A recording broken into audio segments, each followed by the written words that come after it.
So hierdie is offisieel my eerste vlog wat ek opneem tydens lockdown. Ek weet nie hoekom nie, dit het net so gebeur. Dis nie omdat ek meer besig is nie, om die waarheid te sê, dit is waar hierdie vlog vandag gaan, en dit is die feit dat mense, baie naby aan my, maar ook mense wat my nie regtig ken nie, dalk al 'n paar keer 'n statement gemaak het, of 'n vraag gegee het van, hoe affekteer lockdown julle, of julle is seker gewoond hieraan, omdat julle tuiskool. En dan is ek met 'n baie deernishart, sê ek, ja en nee. In 'n groot mate is hierdie nie vir ons so ontwrigtend, as wat dit is vir mense daar buitekant, wat nie tuiskool nie. Maar daar is wel goed, wat ons baie affekteer, tydens hierdie tyd waar ons net by die huis moet wees. So kom ons gaan kyk na die goed wat dieselfde gebly het. Ek werk nog steeds van die huis af, en ek is gewoond daaraan om my kinders baie by my te hê, en om van die huis af te moet werk. So ek kan daai nou al redelik goed juggle, omdat ek nou al vir, kom ons sê, so wat my oudste al is, 12 jaar al by die huis is, saam met my kinders is, en van die huis af werk.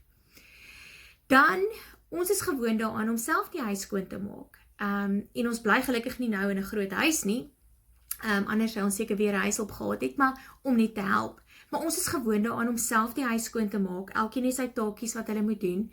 So, daai is nie vir ons ontwrigtend nie, ons is gewoond daaraan.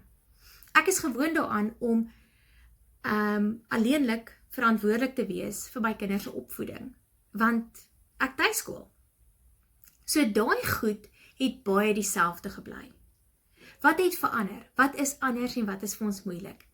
Die feit dat ons net by die huis mag bly. En ek dink, baie keer is daai die persepsie van wat mense het, van mense wat tuiskool, en dit is die feit dat hulle net by die huis bly, en hulle is half so secluded van alles daar buitekant. En dit is waarom mense ook al in die verlede verbaas was as my kinders al kopluise gehad het, want dan sê hulle, hoe het jou kind kopluise gekry?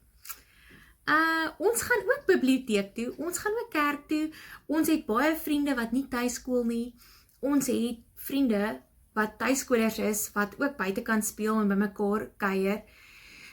So, ek dink die grootste ontwrigting wat ons het, is die feit dat ons net by die huis mag wees.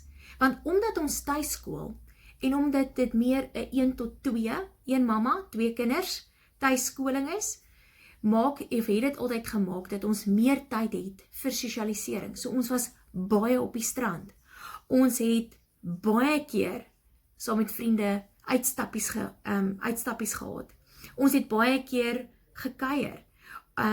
Ons het baie keer plekke besoek, of selfs net na 'n wine estate toe gegaan, waar die kinders vrylik buitekant kon speel en kon hardloop, en net kon ontspan. So, daai is hoe ons lewe verander het, maar tog ook hoe dit dieselfde is.